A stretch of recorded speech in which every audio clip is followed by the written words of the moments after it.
pregonando que el amor que te di es olvidado. No te dejes engañar, eso nunca ha de pasar. Bien sabes que no es así.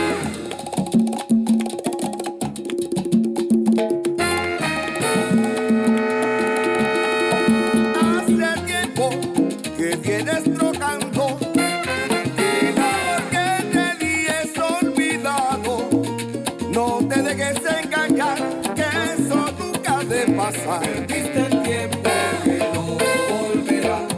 Perdiste el tiempo que no volverá. Ah, el tiempo ya pasado no vendrá.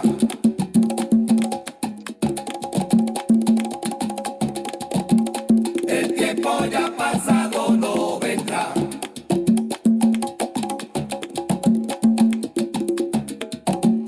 El tiempo ya pasado no vendrá. Si te recuerdas lo que pasó, perdiste el tiempo en el cuidarte, recuérdalo con dolor. El tiempo ya pasado no vendrá. Pasarán las noches y los días y tú en mi mente siempre estarás. El tiempo ya pasado no vendrá. Por eso yo te lo digo, que olvídate del pasado, que el tiempo será testigo.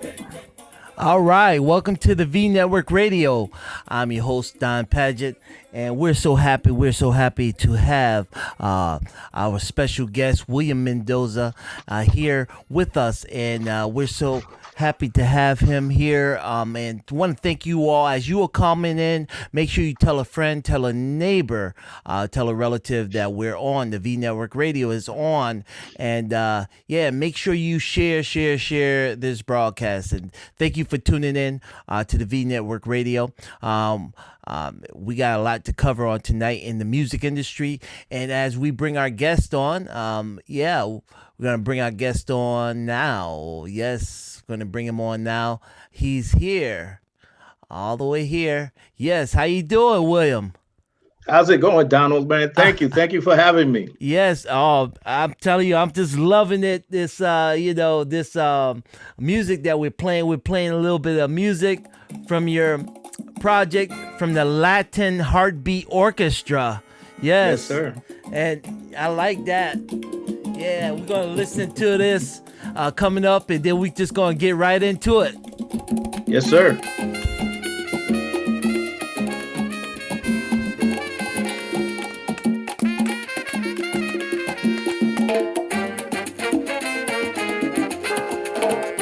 Hace tiempo que vas pregonando que el amor que te di es olvidado. No te dejes engañar, eso nunca ha de pasar.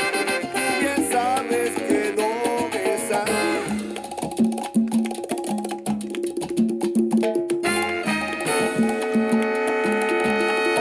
Hace tiempo que vienes trocando, que el amor que te di es olvidado. No te dejes engañar, que eso nunca ha de pasar. Perdiste el tiempo que no volverá. Perdiste el tiempo que no volverá. All right. We're gonna bring to you, to our viewers and listeners, more of that wonderful music. Hey, we got Dr. Howard, who's posted in the Vnetwork Radio. Thanks to you for tuning in, Dr. Bradford Howard, who's I'm telling you, who's an entrepreneur in the music industry. He's watching, and so many others are watching on tonight. Hey, William, can you yes, welcome to the Vnetwork Radio once again. I'm so inspired by this music. It's like, wow. Tell us a little bit about yourself, and just give an intro. Yeah, absolutely, man. Again, William Mendoza. I'm the director and the producer of the Latin Heartbeat Orchestra, a project I started about 16 years ago, 2004. And the reason I put the project together was because, Latin music in this area had no credibility in the music industry. And I said, I think I can change that mindset in the industry. Mm-hmm. And I think that we've accomplished that because we recorded an album in 2014, that's one of the tracks on that CD. and it Yes. went international. I didn't anticipate it. I didn't, Wow. think it was going to go like that. Mm-hmm. But it got us a lot of accolades. It just did really, really well, um, for the Latin music scene. It did well in the industry. Mm-hmm. Yeah, and that's one of the reasons why the last time we had met, we were on a television program, Hartford Community Leaders Together. I did the interview with you, and we talked about music, just a hint of music, and so it stuck in my mind. And so when I sent out the e-blast and you responded, I was like so joyful. I was like, yes, we got to get William on to let's talk about the industry, music. I Yeah, think it's yeah. so important that we talk about industry, about artistry, and we're just gonna, cover those subjects. We're gonna be talking about what you've experienced. Is there anything you want to talk about your projects that you've worked with? Yeah, we could. The project that we're currently working on a new project, and it's highly anticipated. I dropped a couple of teasers on Facebook, and the response was phenomenal. Mm-hmm. But I'm also working on in other areas in the music industry as a consultant and working with different artists, because what happened about 30 years ago in our industry, anyway, maybe a little bit longer, record labels stopped signing on artists and Mm-hmm. bringing them on, and they decided to just select a few and really put some marketing and money behind these artists, Mm-hmm. and which of course they got great returns on them and ran them. But because of it, artists were left hanging and became independent. Once they became independent, Mm-hmm.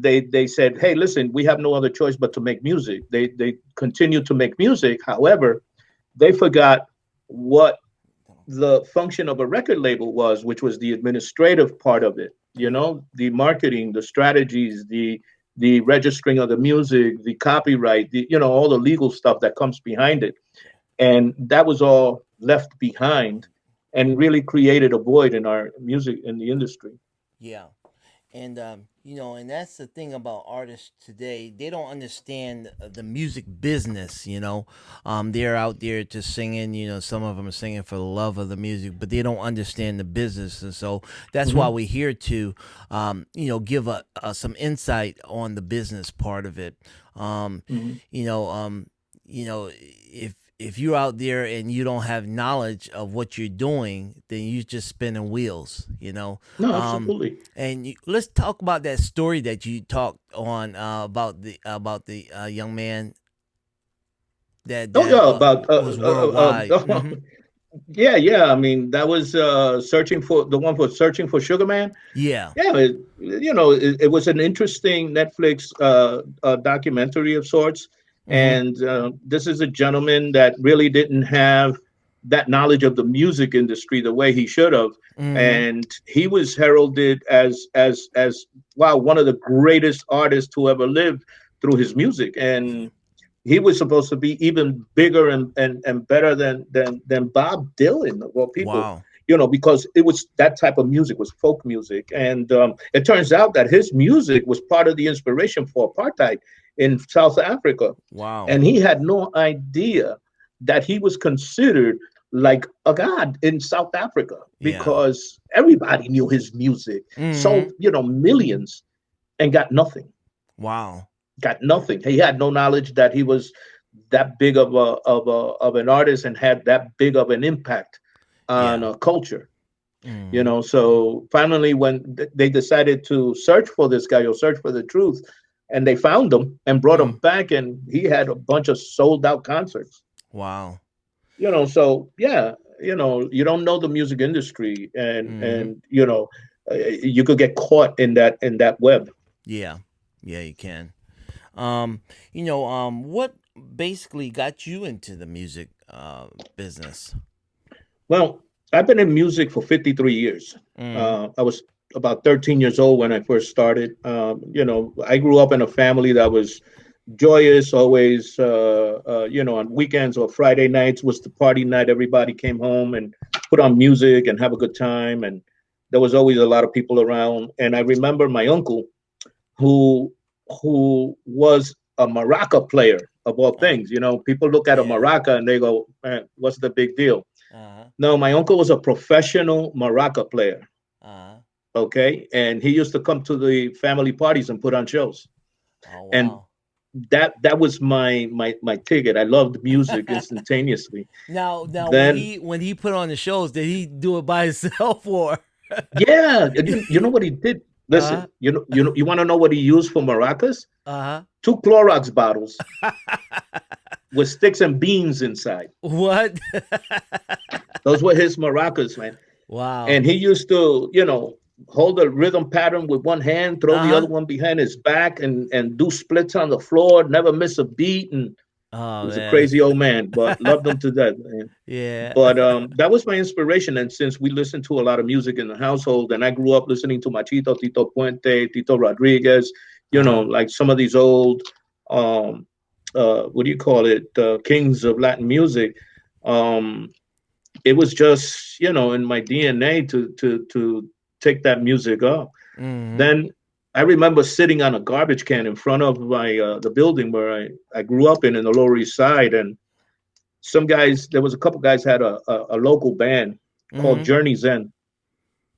They saw me sitting there and Mhm. approached me, and they asked me, did you play guitar? And I said, no, I play cello. They Mhm. go, that'll do. Come on, we're gonna teach you how to play bass. Wow. So they taught me how to play bass, and the rest is history. Wow. But my journey in music has been a little bit varied because I started with bass.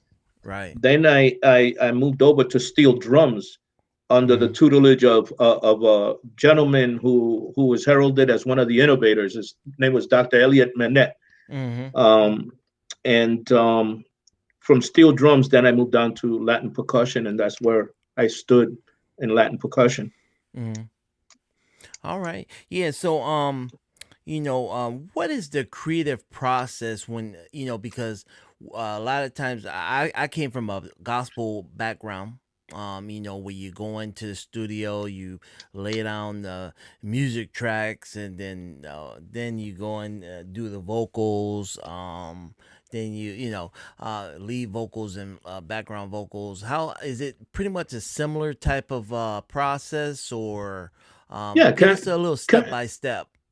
yeah, kind of, sort of. I have a 13-piece orchestra, Oh wow. so it's a 5-piece brass section. Uh huh. But what I do with music, my first album was titled "The Return," Uh huh. and it was a metaphor, the Mhm. return to music, because I Mhm. stayed away from music for about 27 years. It was the return to Puerto Rico that I hadn't visited in 20 years. Mhm. Um, it was a return to the Lower East Side where I grew up as a kid and I hadn't seen my friends in close to 40. So, it was a metaphoric project that I wanted to put together. At the same time, it was to build a resume for the band. So Right.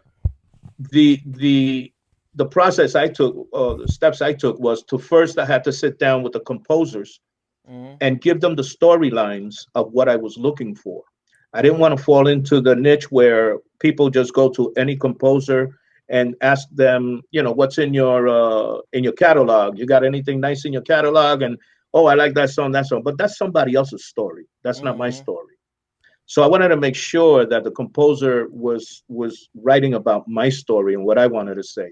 Right. Then I would take it to the arranger, and when I spoke with the composer, I would let him know how I heard and what I heard, Mhm. whether it was cultural, whether it was social, whether it was, what it is I wanted to say, and basically work on the instrumentation.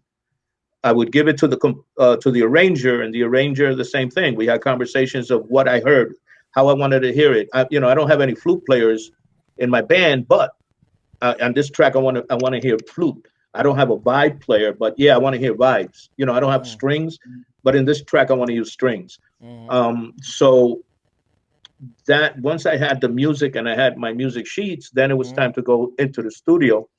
And of course, I had to work with my old friend Edwin Ramos, who's a Grammy-winning producer Mhm. out of Bridgeport. Yeah. And him and I have been working together for a very long time. We've done R&B, we've done hip hop, we've done reggaeton, together Wow. with and now Latin music. And then what you do is you get what we call a MIDI click track, Mm-hmm. and we put it in, and then we bring in the percussion. We lay down the rhythm section. After the rhythm section is in, then we bring in the brass, trumpets first, then bones, then sax, the bari. Then I bring in the background vocals, and Mm-hmm. then the lead vocals to finish. Right. Yeah, it's similar process. Yeah, Hmm. definitely. You know, Yeah, there's so but we many, wanted to say, tricks. but I wanted to say something in my music, and Mm-hmm. and touch on social subjects. Okay. Yeah. So yeah. When it comes down to the music, a lot of artists that's out there, they think they can go in and do a live performance versus studio. Let's talk about that. Oh no, man, way different. If you're gonna do a if you're gonna do a live performance and videotape it, man, you have to rehearse.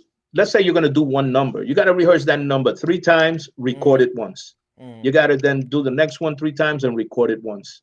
It's like they used to teach you in carpentry: measure twice, cut once. Mm-hmm. Same thing with music, man. You got to make sure that everybody knows their parts. Right. Everybody in the band, in my band anyway, reads music. You Okay. know, That's a getting on a helpful. computer, yeah, oh, absolutely. Getting on a computer and making beats, it doesn't qualify you as a musician. Mm-hmm. You're a technical person. That's all well and good, and you know sound. Mm-hmm. But if you really, really, truly are a believer that you're gonna go somewhere, man, you gotta take music, man. You gotta read music. You gotta be able to read, Right. you know, because even singers today need to read music. When they Mm-hmm. send Christina Aguilera a new track or something, they send her the sheet music with the lyrics on there, Right. and she reads that. Mm-hmm. She reads that melody, That's right. so super important. Yeah, and that's why I wanted to get the meat into the meat. Yeah, Those little things that count. When it comes down to in the creative process. yeah. In the studio is different. In terms of, like, okay, so you're cutting a track, and the engineer says, okay, hold up right there, let's fix that. And then he gets in there and starts to fix this. Let's splice this. Let's move this in. Let's put it into timing. Let's do that. Pa, pa, pa. And of course, a guy, someone could come in here and not sound good singing, and this engineer is sweating bullets, but he's gonna make you sound like Sound. Yeah. Tony Bennett. Yeah. You know what I mean? Yeah. He's in there, doing his thing, and you're gonna sound like Tony Bennett. So it's completely different. Because then Yeah. when you get up on live stage, man, you don't sound like that recording, man. Yeah, that's right. Oh man. And they were like boo. Yeah. But Another Yeah, uh, another thing about the business is you got to be a realist. You have to be real with yourself, mhm. and Yeah. and really understand your limits Yeah. of what N- you can or cannot do. And I mean you toured all across, the nationwide and Yeah. who are some of the artists that you toured with? At the time, we were Yeah. on stage. We did Fillmore East, Fillmore West. I mean, we were. That's when I was with Marlo, and you had people on stage that were like, you back in the day it was Tower of Power, Mhm. Earth, Wind and Fire, Right. a lot of the other bands from the West Coast that were up and coming at that time Mhm. in the 70s, 80s, 60s, because the band was around for 50 years to just recently, because Arcelio passed away, who Mm. was the band leader director, on August 11th at the age of 74, from a Wow. stroke. And Mm-mm. the band was still together, man. So now there's Yeah. no more band. And it was a 50-year trajectory. Yeah. Yeah, Yeah. yeah. And so, and then when you like toured with all these different famous groups, how was that process? Because a lot of times the artists want to tour with other groups. Did they just say, "Hey, we want to take you up under our wings, and just we want to do this tour here, and then we want to go here through the East Coast or through the West Coast"? How did that work for you? Well, the way it works, you got, again, it goes back to having a team behind you that supports you and knows what they're doing. Your booking agents, your manager, your road manager, and these guys have the ins and outs with people that are doing tours and keeping their ears to what's going on in their industry, Right. and they do their due diligence and find out what venues are hiring what, when, and where, and they put their feelers out. Then, if you're a good enough group, and this other group really wants to shine, they're going to go, hey, listen, let's bring these guys on here to open up for us and set the vibe so that when we come out, Yeah. the crowd is rocking. Yeah. You're the buffer, man. You're the guys that got the party started. Mm-hmm. So they look for that. They look for what material you have out there, what ticket sales look like. When you guys have performed, do you draw a crowd or you don't draw a crowd? You know what I Mm-hmm. mean? If you put it all together, then you're gonna have a super event. Mm-hmm. And it just takes a lot of back room work, man. Yeah. Those people that's what they do. Yeah, and that's what we discussed earlier. Is that the business side of everything? You can have the musician side of it, you can have the engineering side of it, but if you don't have the business side of everything, Hmm. it won't work. So in your portfolio, your press kit, and we talked about that. Your press kit. It should include your release information, your bio, EPK, as you say. All that information should be in there. Because number one is that when you're going out to these concerts, you never know who's out there in the audience listening. Always make sure that your product is 100%. Hmm. There are ways to make sure that you can have a CD. Okay, you just created your CD, everything is good, and you go off for print. For your print, whether it's disc makers or any other company, you got your J card or your front cover of your CD, back cover of your CD. Don't ever give a blank CD out to anyone. You never do No, that. no, no. First impressions, man. This is a profession, and in a profession, you have to be professional. Mm-hmm. You can't cut corners. Right. If you're in the business, it's going to take money to make money. Right. It's going to Yeah. take money to make money, Yeah. and you have to be prepared for that. Mm-hmm. First production, and I can throw numbers, but it's in the tens of thousands of dollars for the first production, because I was in, I was instrumental in the creation of the artwork. It was Mm-hmm. my idea, and I gave it to a graphic artist Right. that understood the idea, and the kid ran with it, and we Mm-hmm. created a masterpiece artwork for the album cover. Mm-hmm. Then when you open it, it by opening it, it's telling you the story of my return, because Right. we used the suitcase. I On the like that. suitcase, I like that. on the yeah, the suitcase has stickers of cities I've been in, and Uh. so on and so forth. I love photography, so there was a camera. Then my shoes were near a fireplace and Uh. a glass of wine. I like wine. It means I returned from Uh. my trip. Here I am. Yeah. This is my bag. So when you open up the cover and you look inside, the bag is open. My sheet music is in it, but it's the sheet music for the next album. So here Mm-hmm. we go again on another journey. Wow. Yeah, and like you said, I love that because it's telling a story about your Hmm. project, about you, and your music. Because that's what you want to portray, and that's where a lot of artists have gotten out of touch at. They just create. I just want to get my CD done. They don't care about the front cover. They don't care about the back cover. They don't care about the how the CD looks. They got bootleg CDs that they done had pressed, and Don, my first album took me 5 years to create. yeah, My second album is taking that long as well. hmm, But you got to make sure that it's done right. yeah, yeah.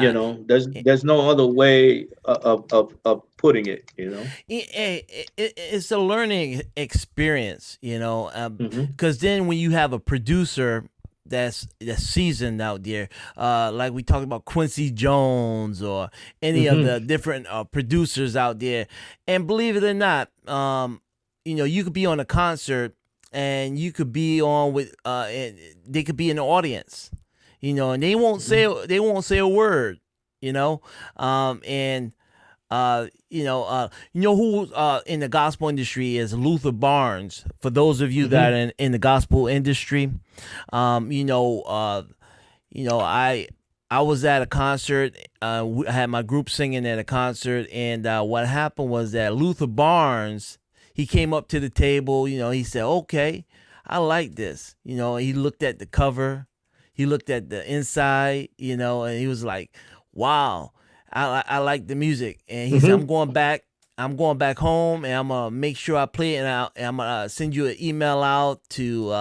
And I received the email from him, and he was like, "Wow, the music is great. I like the cover. I like the everything, And so this is what you want to hear. And so when you want to go out to a tour, you people want to see that. They want to see that your business side is up to snuff and good enough. Basically, Absolutely. And It's the wow factor. You need to wow people. Yeah, I used to always tell people, "Hey, look, I want people to come into a venue and dance to my music, but at the same time, I want them to stop dancing, turn around and look at the stage and go, 'What the hell is this?'" You know what I mean? Yeah. And they rather stand there and watch the band than dance. Yeah. Now you got them. Yeah, and that's where it comes on stage presentation. Also, having uniforms or having some sort of color code system. Nowadays they got up. Now they can wear jeans and ripped pair of jeans and No. all different type of shoes they wear, and it's nothing set form. Everybody in suit and tie. Yeah. Yeah. And if one have a hanky, everybody should have a hanky. So I mean, that's the thing. Even if they all came in t-shirts, that's uniform. You know what I'm saying, with with their logo on it. You know what I'm saying, and so you see that now. But they're all uniform. It makes a difference because I was listening to another interview in the music industry, and they were saying, well, what do you think about this group, and what do you think about this group? They said, well, I love this band here because their stage presentation. I like the way they look. They all look professional, and then when they do sing, they sing about songs about mama and grandmama and granddaddy.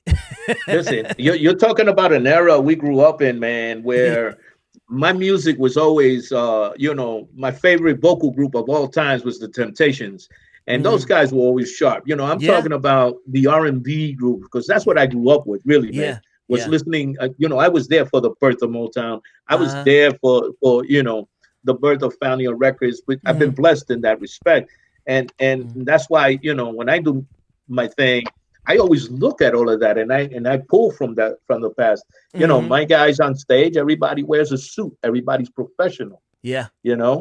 And my guys are not on stage making noise while the guy is talking on a microphone. Or my guys, you know what I'm saying? It's a different way. It was a different way of life, and it's missing. So it's not everybody does it that way. So, William, you've been in the music business over 50 years, and what is the message that you want to present to your to the audience and your fans that's out there? I know that you have something that's a personal, a message that you want to, give and to inspire your folks out there. What is the message, the important message that you want to present? to my fans, hey, buy my music. No, kidding aside, I love my fans, a lot of them I keep in touch with, either by Facebook, or if I have numbers, I call them. Because now we've become more like a family, other than anything else. And to the musicians that are up and coming, man, is staying humble and really embracing your people, your fan base, and becoming part with them. That just goes a long way. You know what I Mm-hmm. mean? Mm-hmm. And for the artist that listens and is a fan, do your homework. Do your homework. Study.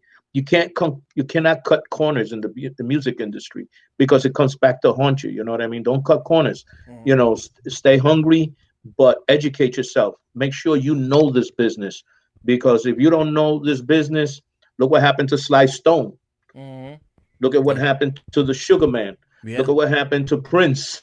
Mm-hmm. Okay, you got to know what you're doing, and you have to have good representation. Again, it takes money to make money, and if you're an artist that's at a stepping stone of moving on to the next level, then you need a legal representative that looks out for your best interest, That's right. no one else's. Mm-hmm. Okay, and someone that's really savvy. Don't just get this guy that was chasing ambulances a week ago and says, yeah, sure, I'll represent you in entertainment. No, man, it doesn't Right. work that way. They got to know their craft. Mm-hmm. Yeah, great information. Great information that's out. Um, yeah, so what are some of your favorites? And we have a lot of listeners out there, and we have a lot of listeners in gospel music, of course, but yeah, into the Latin world. What is some of your favorites? Well, my my bucket is so varied Mm-hmm. because I listen to everything. Yeah. And like I said before, I grew up, my parents were playing Latin music, but then I was being influenced out in the streets with the R&B and B and the Motown. So like I said before, my favorite vocal group was like the Temptations, Mm-hmm. and the Stylistics, Delphonics. I could go on and on, and James Brown as a showman. Yeah. But I used to love to watch Lawrence Welk, Yeah. Yeah. you know, because I used to like to watch those big bands work. Mm-hmm. And that's why now, I have a big band, Yeah. you And know. once again, yeah. Now you have an orchestra, and the name of that orchestra is the Latin Heartbeat Orchestra. And how many pieces is in this orchestra? The Latin Heartbeat is 13. Yeah, 13. Wow. 13. Yeah, right. And you have to be able to manage 13 pieces. Now, some people can't even manage with even 3 or 4 pieces, in their band. It's been a lot of ups and downs. Hmm. I've gone through a lot of musicians, and I always tell people it's never a personal decision, it's always a business decision. You Yeah, know, yeah. the chair is yours to keep. We Hmm. just got to do the right thing, and do the right work. Right. And right now, the group that I have is outstanding because Hmm. they're world class musicians. I have a Fani All Star sitting in one of my positions. So and my singer is killer. So Right. I have a very good group of dedicated musicians. And I call them Hmm. up. We have Zoom meetings every month, though we're not working. I Yeah. decided not to take any work this year until next year, until things settle down. But Yeah. in the process, but we're still producing. Yes. And that's the main thing. Now, I like what you said. And I can understand when it comes out to the Latin bands because I've set up for them, and it's work because you gotta mic up all the congas. Everything's got to be mic'd up. And it's like nonstop. And I've done it. Engineered for them and set up for the Latino bands. Let's talk about let's see. You can pick a subject that another subject that we could talk about in the industry. I'll let you give insight. All right. Well, one of the main things that I like to talk about, and I like to talk about to other artists, is that when you record your music, Mm-hmm. you got to make sure how you go to CD Baby, and CD Baby will give you what they call ISRC codes. Okay, Yes. and Mm-hmm. that's like a UPS package. That code follows your song or your track in perpetuity forever. I mean, that's the identifier for your track. You Mm-hmm. gotta you gotta have knowledge of how to use those numbers and how to register those numbers. The other thing is your UPC code. Your UPC code, of course, tracks your project, the product, the album that it comes in. That's your scanning device. That's what identifies your music. Please educate yourself in that respect. Know Mm-hmm. what the power is behind that form of identification, Right. because when you have that, then you have to go into 10 different platforms at least to register your music, whether it be with your BMI account because you're a publisher, whether it be on SoundScan, whether it be, you know what I'm saying? Mm-hmm. There's about 10 different platforms that you need to register your music, and you need to stay on top of that. But Right. that's why, everything kind of got broken up, because since the artist is only supposed to produce and make music, make records, Mm-hmm. and then he had other people to take care of these other functions for him. Those people don't exist in your life right now, so you have to become all of that. Right. And in order for you to become all of that, you got to know your music industry, man. You That's got to right. really open up. You got to go to the books and Yep. learn it. And I want to open up the phone lines for any artist that would like to, and if you're in the music business, or you just love music, and you have some questions to for our panel staff, William Mendoza and myself, we would love to hear from you. The telephone number to call in is 860-461-7577. And Lakia is on the line. She'll be answering the phone, and then we'll tie you into the studio here, right here on Facebook Live, and you can ask your question. The calling number is 860-461 7577, and definitely we want to hear from you on today. Definitely, we definitely want to hear from you. Give us a call. I know a lot of folks out there got some questions about the music industry. Here's your opportunity to, call into the studio here to get information, and yes, and just work it. And we're gonna play a little music while folks are getting ready to call in. We're gonna play a little bit of your music. Let's go to let's go to Dear, and that's the Latin Heartbeat Orchestra, and we'll play some music from your project and go from there. Yeah, definitely. We want to hear from you. Give us a call. We're gonna take a little intermission as we listen to a little bit more music from the Latin Heartbeat Orchestra. Hey, we're waiting on your call, 860-461-7577.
Keeps going.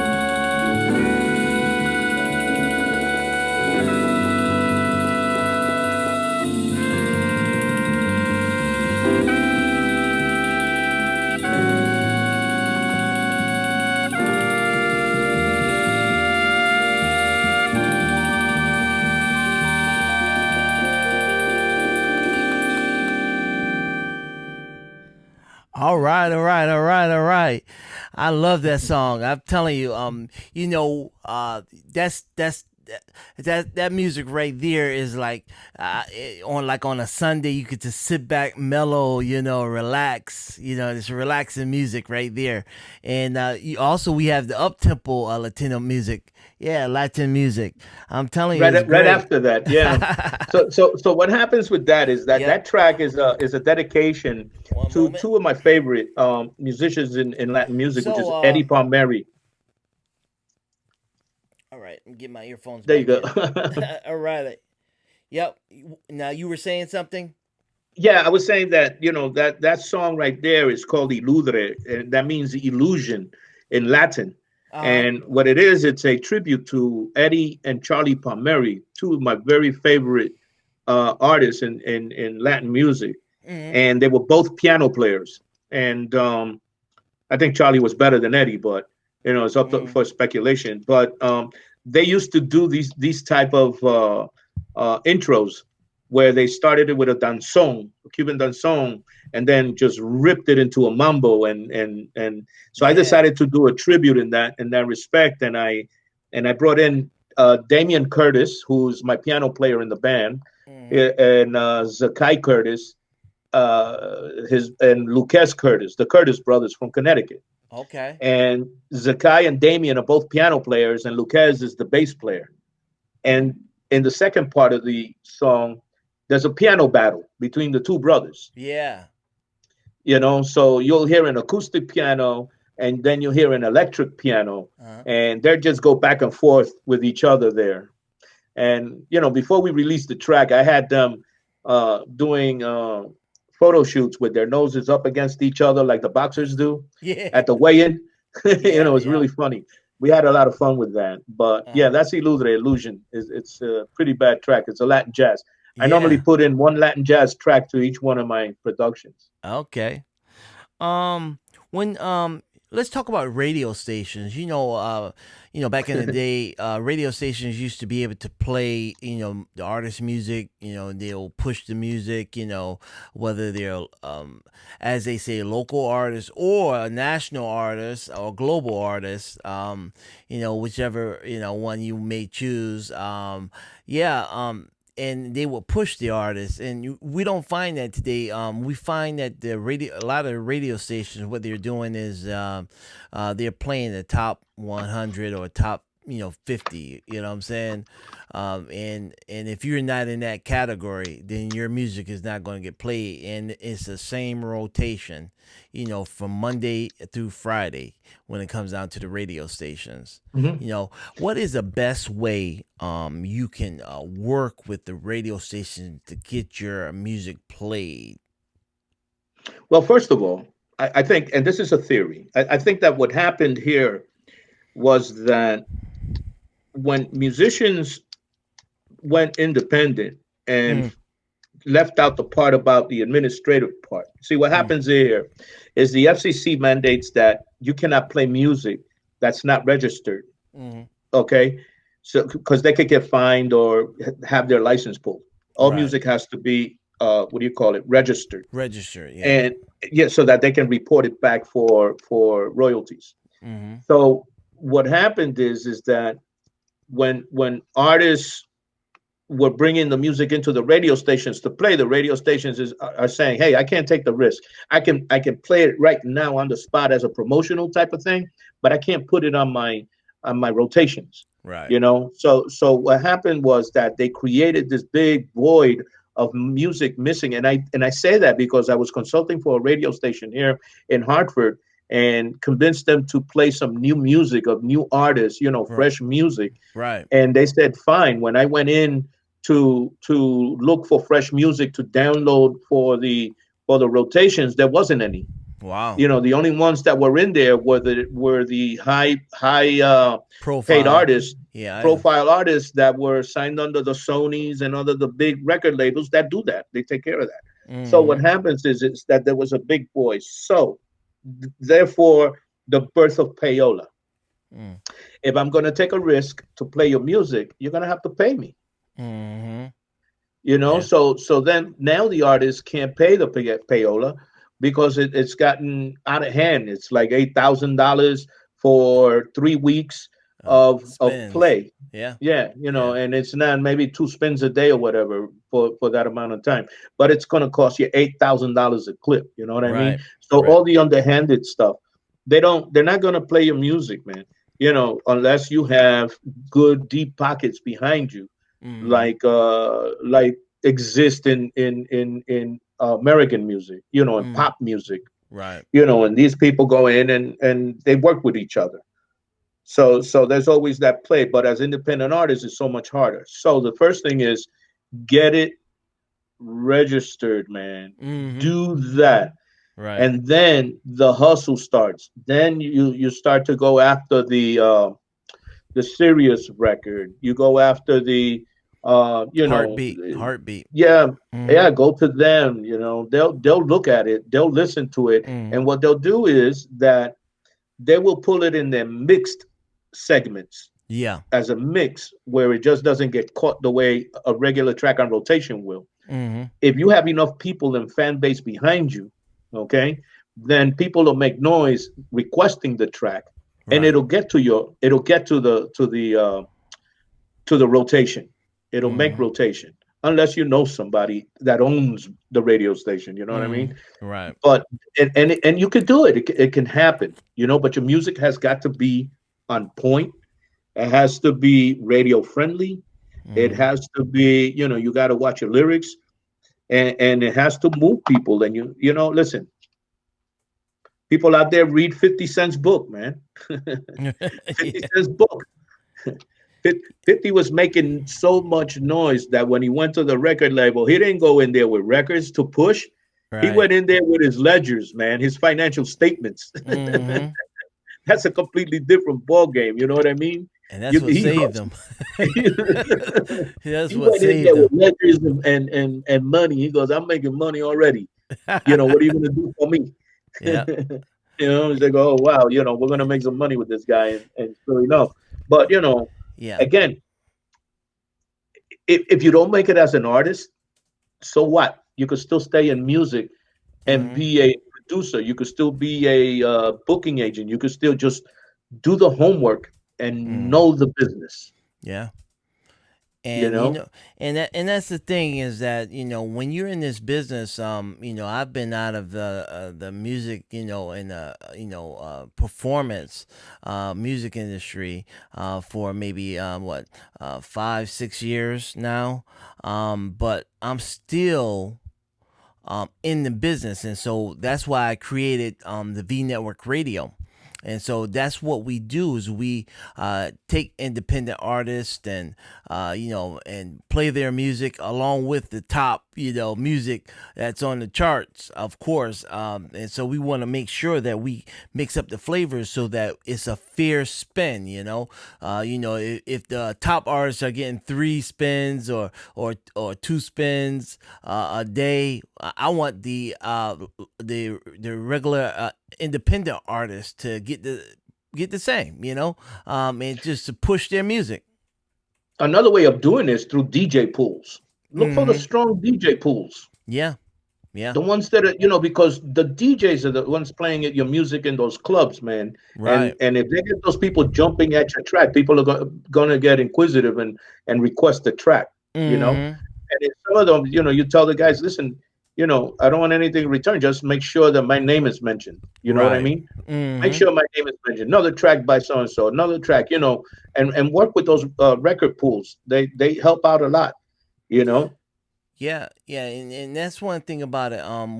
We went to a CD release yesterday, and that's one of the things that they did. You know, they had the requested music, but of course, we spend a lot of their music, and and they said they gave me a thank you, from the V Network Radio. Shout out, to myself and the station and Lakia, for being able to push their music, and they just felt, they felt good. And they had the cameras there, interviewing, and so it's like it's great. It also inspires the artists to let them know that the radio stations are behind them and their music. And then when anytime they're doing an event, every time they are putting out new music, they always come back to me and say, hey, V Network Radio, has been with us from the beginning, and let's continue. We want to make sure that they are the top to get our project when it comes out. And so Hmm. and V Network Radio, we've branched out to different variety. That's what the V and V Network Radio is, the variety music. And so we play a variety, whether it's a gospel, whether it's blues, whether it's Latin. We play a variety of music because, we want the listeners to be able to enjoy, the Hmm. different listeners enjoy the music. Hmm. Hmm. So yeah, Yeah. that's what it's all about. We talked about peak performance. How important it is to get everything detailed. The peak performance, which is the monthly streaming numbers. And if and after we finish these, we can just go into more detail. So we're looking at the monthly streaming numbers. We talk about the YouTube views. All right. Hmm. The featured play on radio stations, the TV show appearances, sold out shows, let's see, social media following engagements, and famous artist collaboration recorded, the demographics, the highlights, the social media links. Let's take them, take a few at least. I know we got a few more minutes left in the program, but let's take a few or in each. Well, again, all of those are all tied in. And what happens with that, me in my industry, or in particular, I don't want to do music videos anymore for YouTube. Mm-hmm. But what I will do is live performance videos where I record my band playing live. All And the right. reason for that is the following. I found, because during the course of in home, I've been searching myself on YouTube, and found that a lot of people were stripping my music. They stripped the audio off of the video and then reapply it with under their YouTube libraries. Oh. So I had to go chasing these people. So when you put a video up up on YouTube, be aware that the audio can be stripped and pirated. So you lose revenue. What I would do is, if you want to showcase your talent as an arranger, or your vocal talent per se, a lot of people are doing that with commercial music. Just rearrange them, making it their own, adding Mm-hmm. their own spin to it, and trying Right. to get the hook to the people. And then they'll be interested in you as an artist, and how you perform, certain music. A Mm. lot of people were doing that. For me, in my instance, I rather perform my music live, where I can cut in, step on it, and make sure that a DJ can't say I'm going to download it and use this music from under them. And Mm-hmm. this way, if they want my music, they have to go buy it, Right. Yeah. unless I send it to them. So you have to be aware of that. And when you're putting your music up, again, you have to have it registered, because YouTube will ask you for your ISRC code, Right. UPC code, and all of that information. And again, it has to be all registered in the platforms to pick Right. up those digitals.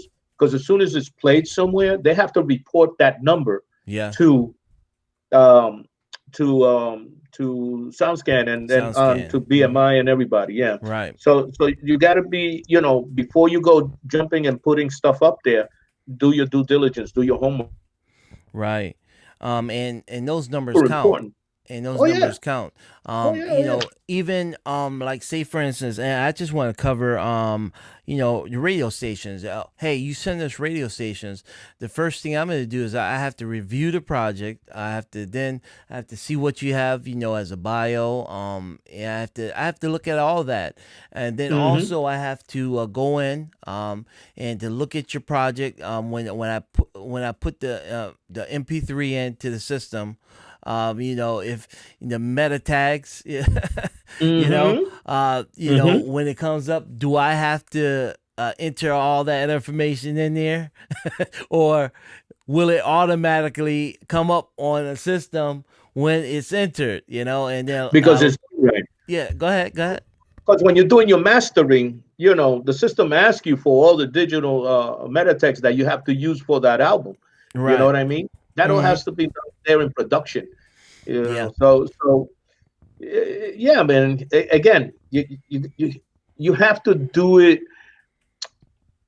Me, I don't like it. I don't like doing it the Latin way, Mm-hmm. because the Latin way is like, hey, the hell with it. Let's just. This is true. What was it? 2 years, because I work with a lot of the Latino festivals. I'm their coordinator. I put their shows together, Yeah. and I put together the production. Mm-hmm. And I brought a really famous group from Puerto Rico. Don Perignon is the name of the group, and they're fantastic. They're, I mean, incredible band. And I pull him to the side. I'm talking to him, and I go, hey, he told me I'm releasing a new album next month, and I said, oh man, that's great. Are Mm-hmm. you registering your music? And he goes, what's that? Oh my God. You know, they had to pick me up off the floor. I go, what? Yeah. He goes, I haven't gotten any royalties for anything, but it's getting us a lot of work. I'm Uh, like, are you? Oh my God! I'm like, yeah. oh, Yeah. Mm-mm-mm. it exists. And Lalo then Rodriguez, one of uh, our biggest heralded artists, singers, 25 years, not a penny. wow. And that's That's music that he's written, he's arranged, he's performed. wow. And then too, when you go to these venues, that's what they want to. They ask. They say, "Hey, are you singing somebody else's music, or are you singing your own music?" You know. Well, BMI is coming after the clubs, man. Yeah. Yeah. Yeah. BMI comes after the clubs. They send agents in. Mm-hmm. You playing this music in here, you got to write us a check every month. Yep. Yep. Yep. And it's all about the money. It's a money grab. So yeah, make sure that your project is uh is copywritten. That's so Yeah, very important. copywritten and registered. Register. It all goes back to that, man. It really does. Mm-hmm. Let's talk about. Let's see. And then when we talk about the TV show appearances, and we talk about the sold out shows, we talk about when like the majors, as we say, the major leagues, when they say, hey. We want to take your group in, and we want you to be the headliner of the show. And then you got a lot of artists that have that local mentality and say, well, hey, I'm not going there. I want to bust out the end of the show. Why you going to make me the headliner of a show?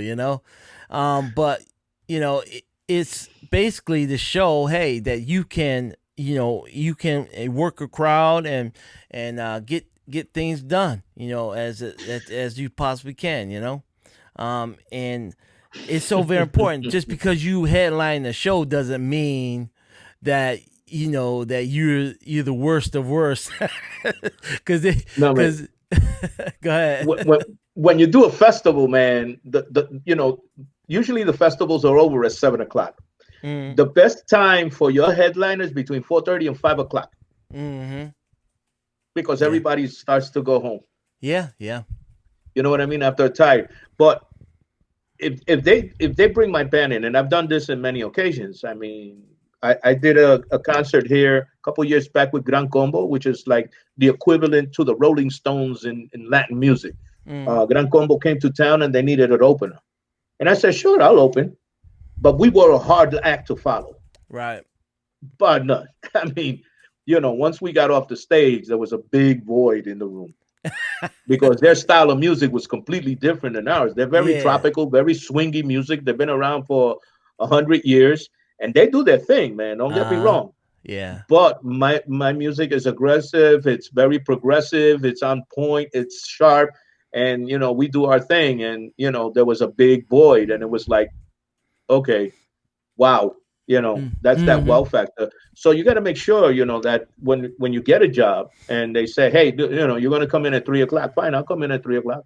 Mm-hmm. You have, by this point you should have created a fan base, Mm-hmm. and your fans will be there. They're going to be entertained.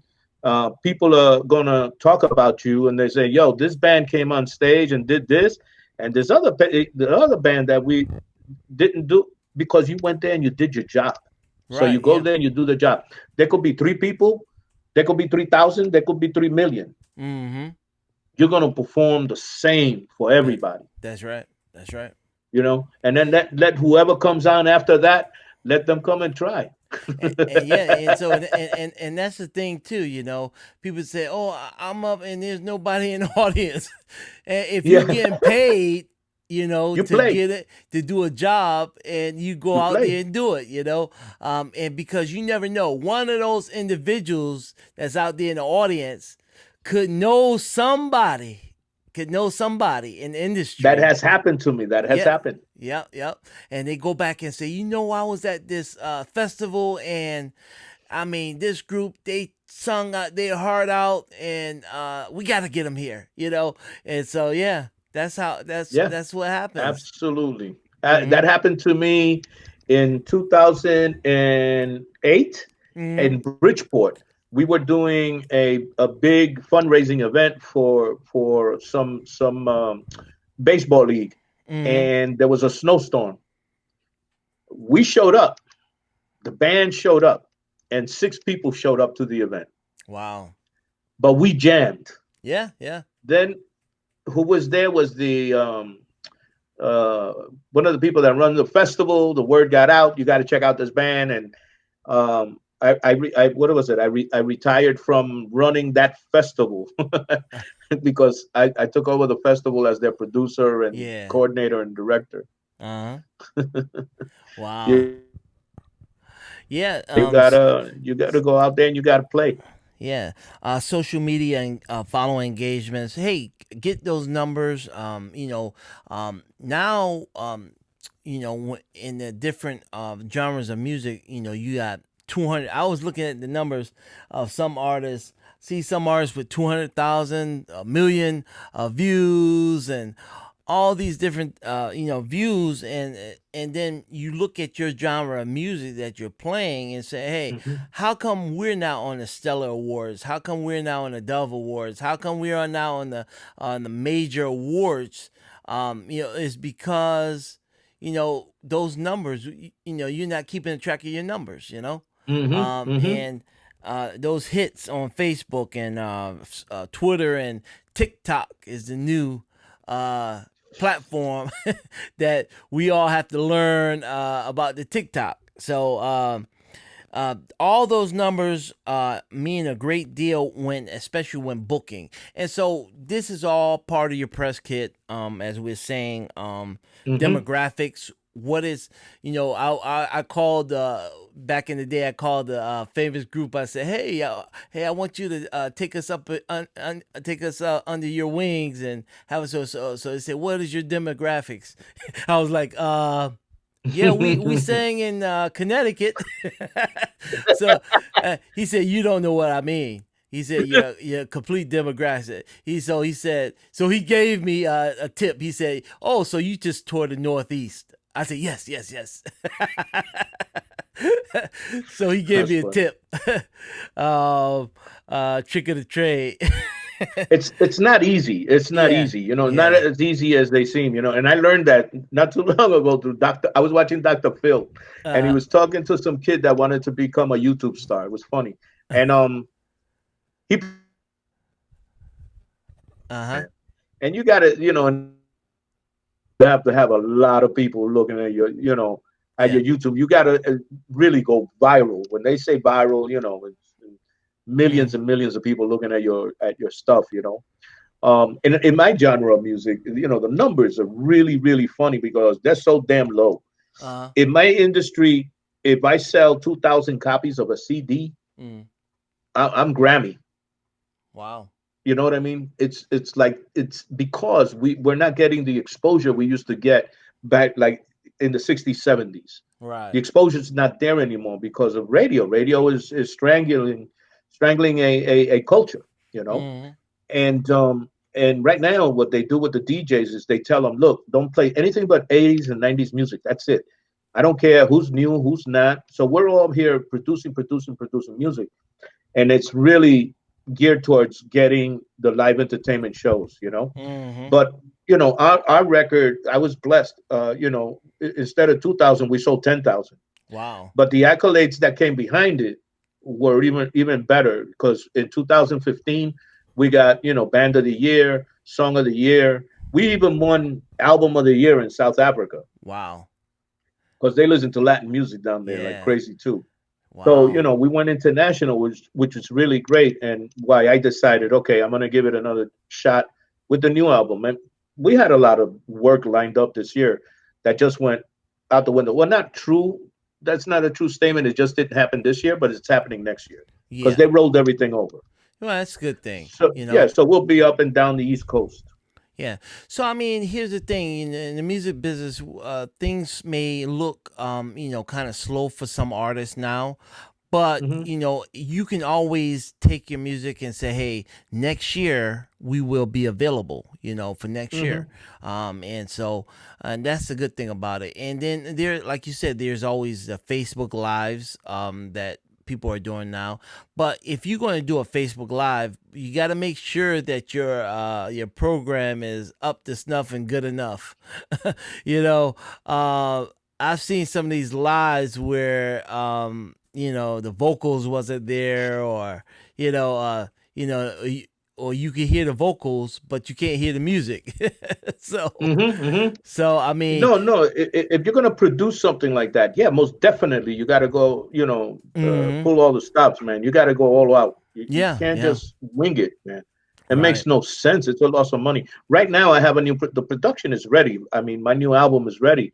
I didn't release it this year because it would have been a wash, a waste. I hmm said, what the heck? I put out a couple little teasers, and again, we got good feedback, but everybody's anticipating the album to hit next year, and I hope and pray that it really does as well as I feel it's gonna do. yeah, But behind it, and certain people have heard it, like promoters, and we're being hired. I mean, we're in Florida for 2 dates, then we do wow, Virginia, Maryland, then we doing some stuff here. We're up in Providence, Rhode Island.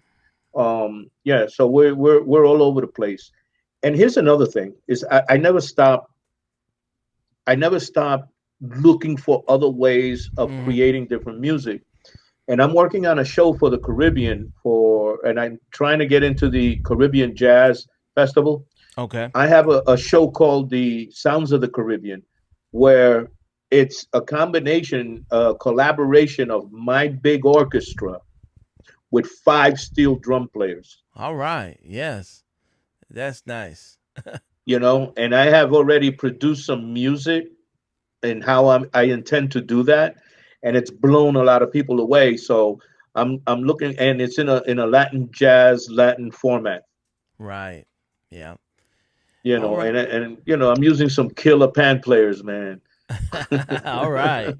That's gonna be Yeah, yeah, awesome. That's gonna be awesome. Hey, one of my goals is to be able to do a multi-fest, event where we have the Latin bands, we have the hip hop, we have the R&B, yeah, we yeah, have yeah. the gospel. Of course, I come up in gospel, and and here's the thing: I'm a pastor too, so I'm in the ministry, but I love the music.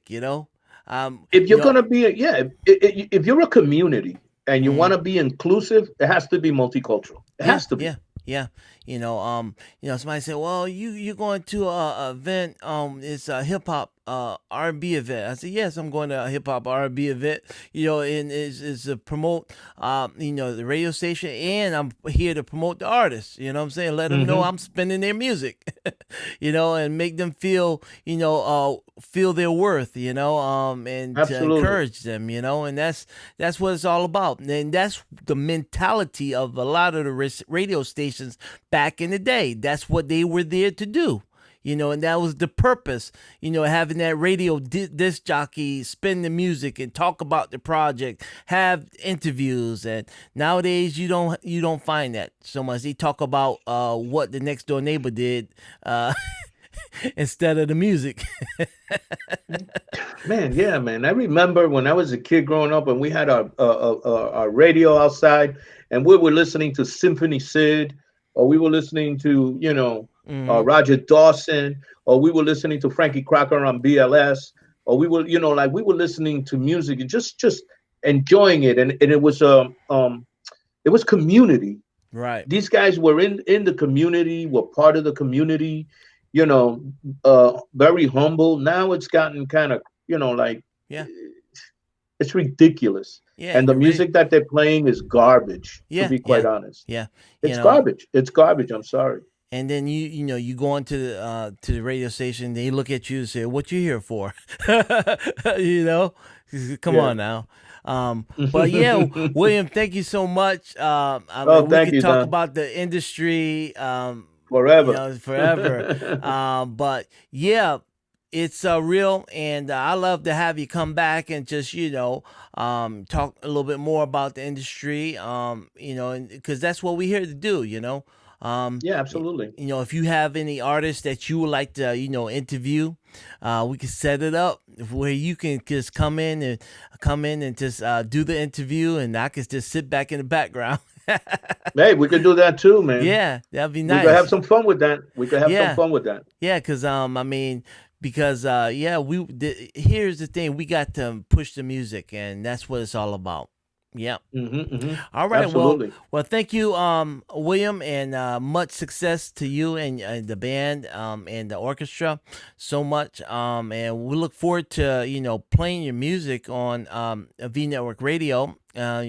And then we'll talk more about that, and then send us new projects when you get your new projects. All right. You got it, man. No worries, man. Thank you so much, and thank you everyone for listening. All right, he's gonna take us out with a little bit of with some music by the Latin Heartbeat Orchestra right here on the Vnetwork Radio.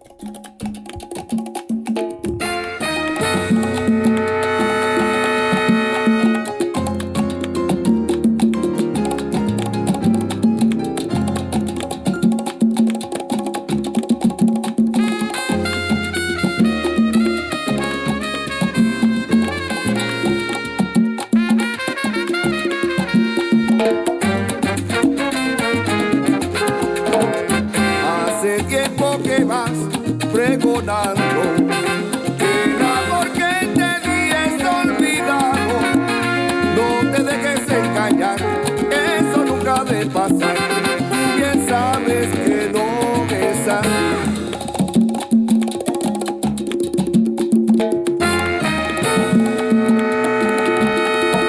Hace tiempo que vienes trocando.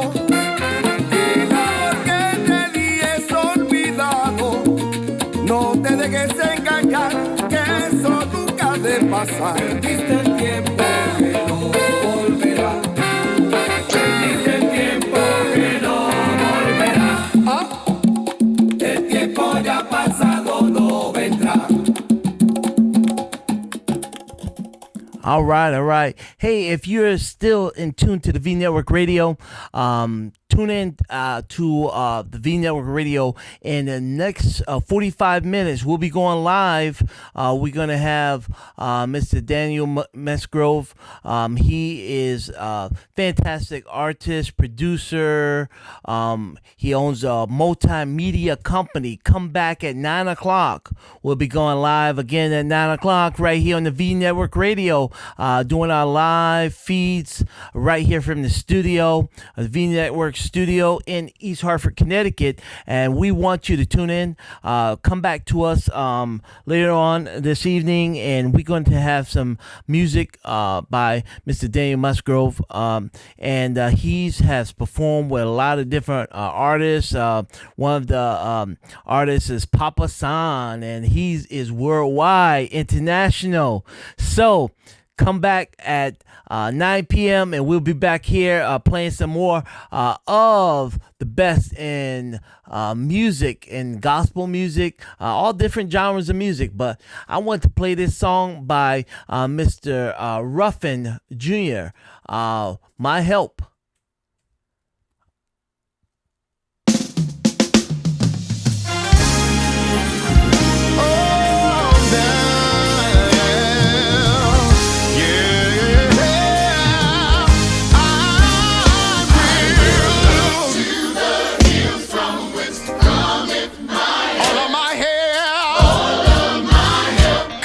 From the Lord, to the hills from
All right.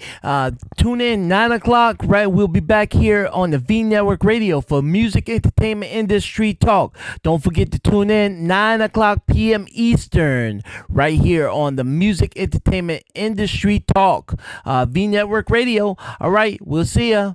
9 o'clock. Tune in.